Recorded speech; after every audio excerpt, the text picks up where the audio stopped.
Hello guys, இன்னைக்கு நம்ம வீடியோவில் என்ன பார்க்க போகிறோம்னா டே 5 18/8/2025க்கான கரண்ட் அஃபேர்ஸ் தான் பார்க்க போகிறோம். வாங்க ஒன்றா நியூஸ் என்னன்னு பார்க்கலாம். எந்த நாட்டின் வெளியுறவு அமைச்சர் இன்று இந்தியா வந்துள்ளார்? நம் நாடு இந்தியாவுக்கு வெளிநாட்டிலேருந்து ஒரு வெளியுறவு அமைச்சர் வந்து வராங்க. அவங்க யார், எந்த நாடுன்னு பார்க்கலாம். விடை சீனா. அவங்களோட நேம் என்னன்னு பார்த்தீங்கன்னா வான் ஈ. சரி, வர்றாங்க. எதை பற்றி பேசுவாங்கன்னு பார்த்தீங்கன்னா, நம்ம இந்தியாவுக்கும் சீனாவுக்கும் நடுவில் எல்லை பிரச்சனை நடந்துக்கிட்டு இருக்கு.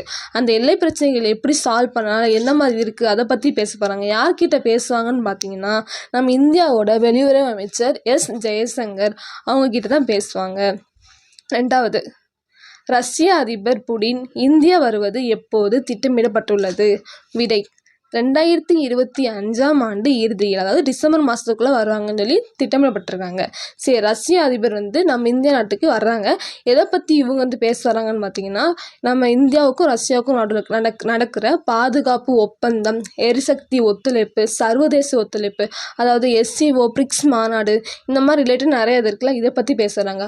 மெயினாக எதை பேச வராங்கன்னு பார்த்தீங்கன்னா, இந்தியாவுக்கும் ரஷ்யாவுக்கும் இடையே நட்புறவை இன்னும் கொஞ்சம் வலுப்படுத்துறதுக்காக பேச வராங்க.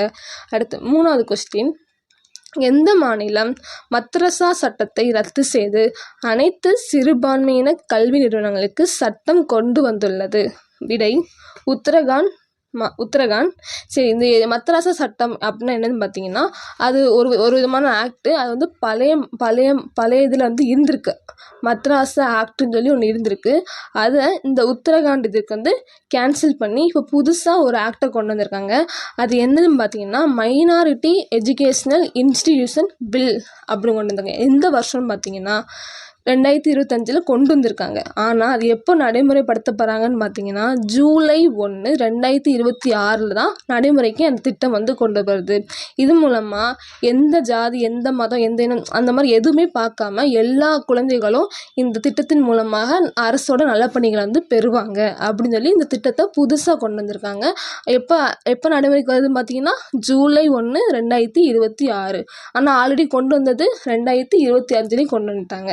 சரி, நெக்ஸ்ட் கொஸ்டின் பார்க்கலாம். எந்த மாநிலத்தில் இன்று 19/8/2025 இன்று வந்து 6500 ஆசிரியர் வேலைவாய்ப்பு அறிவிப்பு வெளியிடப்பட்டது. அதாவது இன்னைக்கு வந்து 6500 ஆசிரியர்களுக்கு வந்து வேலைவாய்ப்பு விண்ணப்பம் வந்து வழங்கப்படுது. அது எந்த மாநிலம் பார்த்தீங்கன்னா, விடை ராஜஸ்தான். சரி, இந்த வேலை யார் வழங்குறாங்க பார்த்தீங்கன்னா, RPSC. RPSCயோட ஃபுல் ஃபார்ம் என்னன்னு பார்த்தீங்கன்னா, ராஜஸ்தான் பப்ளிக் சர்வீஸ் கமிஷன். இதுதான் இன்னைக்கு 6500 ஆசிரியர்களுக்கு வேலைவாய்ப்பு வழங்குது. இதன் மூலமாக யார் நல்லா பயன்பெறுவாங்க பார்த்தீங்கன்னா, ஆல்ரெடி படித்து வேலை இல்லாமல் இருப்பாங்க, அவங்க ஆசிரியர் வேலைக்காக போவாங்க. இன்னொன்று, மாணவர்களும் இந்த ஆசிரியர் பணியை உபயோகப்படுத்தி நல்லா ஒரு பெரிய நிலைமைக்கு வரலாம்னு சொல்லி இந்த திட்டத்தை ராஜஸ்தான் மாநிலம் வந்து இன்று தான் கொண்டு வந்திருக்காங்க. நெக்ஸ்ட் கொஸ்டின், எந்த மாநிலத்தின் NHM ஊழியர்கள் வேலை நிறுத்தம் அறிவித்துள்ளனர்? அதாவது NHM அப்படின்னா என்னன்னு பார்த்தீங்கன்னா, full form national health mission அப்படின்னு சொல்கிறாங்க. இது எந்த மாநிலம் பார்த்தீங்கன்னா, விடை மகாராஷ்டிராவில் உள்ள புனே, அந்த இடத்துல தான் சொல்லியிருக்காங்க. சரி, எதனால் இன்றைக்கி வேலை நிறுத்தம் ஏற்படுத்தியிருக்காங்கன்னு பார்த்தீங்கன்னா, இது முக்கிய கோரிக்கைகள் என்னவாக இருக்கும் பார்த்தீங்கன்னா, ஊதியம் வந்து உயர்வு ஏற்படணும், மருத்துவ காப்பீடு வழங்கணும், எல்லாருமே சமமாக பார்த்து சம ஊதியம் வழங்கணும். முக்கியமாக இதில் வேலை செய்கிற பணியாளர்கள் அனைவருக்குமே நிரந்தரமாக வேலைவாய்ப்பு வழங்கணும்னு சொல்லி இந்த மாதிரி பல கண்டிஷன், பல கோரிக்கைகள் வைத்து தான் இந்த வேலை நிறுத்தம் வந்து இன்றைக்கி வந்து அறிவிச்சிருக்காங்க. சரி, நெக்ஸ்ட் கொஸ்டின், எந்த மைய அமைச்சர் இன்று ED வேர்ல்டு லீடர்ஷிப் ஃபாரமில் உரையாற்றுகிறார் பார்த்தீங்கன்னா, விடை எஸ் ஜெய்சங்கர். இவர் யாருன்னு பார்த்தீங்கன்னா, ஆல்ரெடி சொல்லியிருக்கோம், வெளியுறவு அமைச்சர். இந்தியாவோட வெளியுறவு அமைச்சர் தான் இவங்க. சரி, இந்த ED வேர்ல்டு லீடர்ஷிப் ஃபாரம் யார் நடத்துகிறாங்க பார்த்தீங்கன்னா, ED அப்படின்னா எக்கனாமிக்ஸ் டைம்ஸ்னு சொல்கிறாங்க. இது வந்து இதோட முக்கியோட அம்சம் என்ன பார்த்தீங்கன்னா, இந்தியாவின் சர்வதேச பங்கு, அப்புறம் இந்தியாவோட பொருளாதார வளர்ச்சி, இந்தியாவோட எல்லை பிரச்சனைகள், இந்தியாவோட உலக அமைதி மற்றும் பயங்கரவாத எதிர்ப்பு, இது எல்லாமே இந்தியா லெவலில், வேர்ல்டு லெவலில் எப்படி இருக்குது, என்ன ஏது, அதை பற்றி பேசுகிறது தான் இந்த ED அப்படின்றது எக்கனாமிக்ஸ் டைம்ஸ் சொல்கிறாங்க. அதில் இன்றைக்கி யார் உரையாற்ற இருக்கிறான்னு பார்த்தீங்கன்னா, நம்மளோட இந்தியாவோட வெளியுறவு அமைச்சர் எஸ் ஜெய்சங்கர் தான் உரையாற்றி இருக்கிறாங்க. நெக்ஸ்ட் கொஸ்டின், 7வது, உக்ரைன் அதிபர் ஜெலன்ஸ்கி இன்று யாரை சந்திக்கிறார்? உக்ரைன் அதிபர் யாரை ஜெலன்ஸ்கின்னு இருக்காங்க. அவங்க வந்து இன்னைக்கு யாரை சந்திக்காங்க பார்த்தீங்கன்னா, விடை அமெரிக்க அதிபர். உக்ரைனுக்கும் அமெரிக்காவுக்கும் நடுவில் இஸ்ரேல் அந்த மாதிரி நடையில் போர் நடக்குது. அதில் இன்னைக்கு உக்ரைன் அதிபர் வந்து அமெரிக்க அதிபர் வந்து சந்திக்கிறாங்க. சரி, இந்த சந்திப்பில் 2 பேர் மட்டும் இல்லை, இந்த சந்திப்பில் யார் யாரெல்லாம் பங்கேற்கிறார்கள் பார்த்தீங்கன்னா, விடை ஐரோப்பிய தலைவர்களும் இருக்காங்க. அதோடு சேர்ந்து உக்ரைனோட அதிபரும் அடுத்த அமெரிக்க அதிபர் இன்னும் சில நிர்வாகிகள் எல்லாமே சேர்ந்து இந்த இதில் வந்து பங்கேற்கிறார்கள். நெக்ஸ்ட் கொஸ்டின், எந்த மாநிலத்தில் இன்று அமைச்சரவை விரிவாக்கம் குறித்து முக்கிய கூட்டம் நடைபெறுகிறது?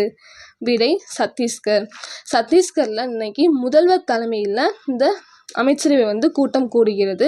இதில் எதை பற்றி பேச போகிறாங்கன்னா, ஆல்ரெடி இருக்கிற அமைச்சரை வந்து இது பண்ணிவிட்டு புதிய எம்எல்ஏ இருப்பாங்கள்ல, அவங்க எல்லாத்தையுமே அமைச்சராக நிர்வகிக்கணும். இதுதான் இந்த கூட்டத்தோட நோக்கமாக இருக்குது. இது எங்கே நடைபெறுதுன்னு பார்த்தீங்கன்னா, விடை சத்தீஸ்கர்.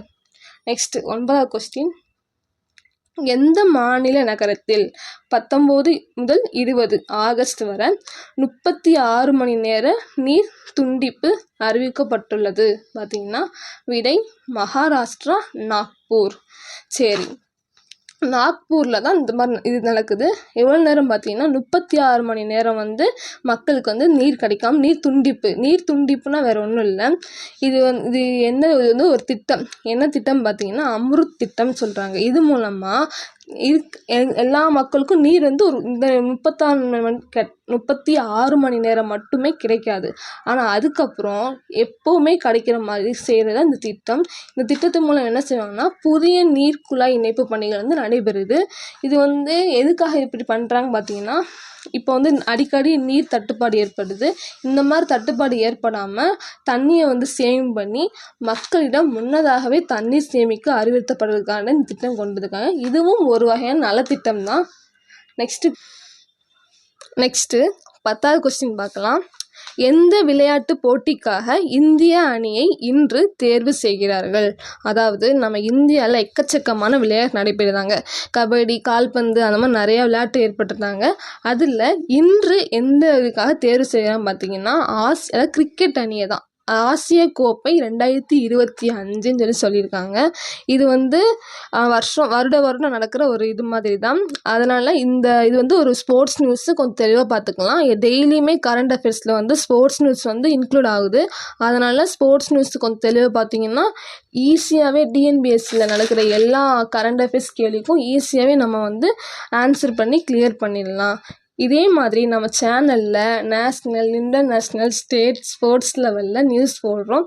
அந்த நியூஸ் எல்லாமே டெய்லி நடக்கிற இதுலேருந்து கலெக்ட் பண்ணி தான் ரெஃபர் பண்ணி நாங்கள் எழுதியிருக்கோம். நீங்கள் தினமும் டெய்லியும் எங்களோட சேனலில் அப்லோட் பண்ணுற வீடியோஸ் அண்ட் ஷார்ட்ஸை பார்த்தீங்கன்னா உங்களுக்கு ஈஸியாகவே டிஎன்பிஎஸ்சியில் கேட்கக்கூடிய ஜெனரல் ஸ்டடீஸாக இருக்கட்டும், கரண்ட் அஃபேர்ஸாக இருக்கட்டும், உங்களுக்கு ஈஸியாகவே புரியும் அண்டு கிளியரும் பண்ணிடலாம். டெய்லியும் நாங்கள் எங்கள் சேனலில் ரெகுலராக எங்கள் வீடியோஸை அப்லோட் பண்ணுறோம். நீங்களும் அந்த வீடியோஸை பார்த்துட்டு லைக் அண்ட் சப்ஸ்கிரைப் பண்ணுங்கள். உங்களுக்கு பிடிச்சிருந்துச்சி, 4 பேர்த்துக்கு யூஸ் ஆகும்னு சொன்னீங்கன்னா ஷேர் பண்ணுங்கள். Thank you guys.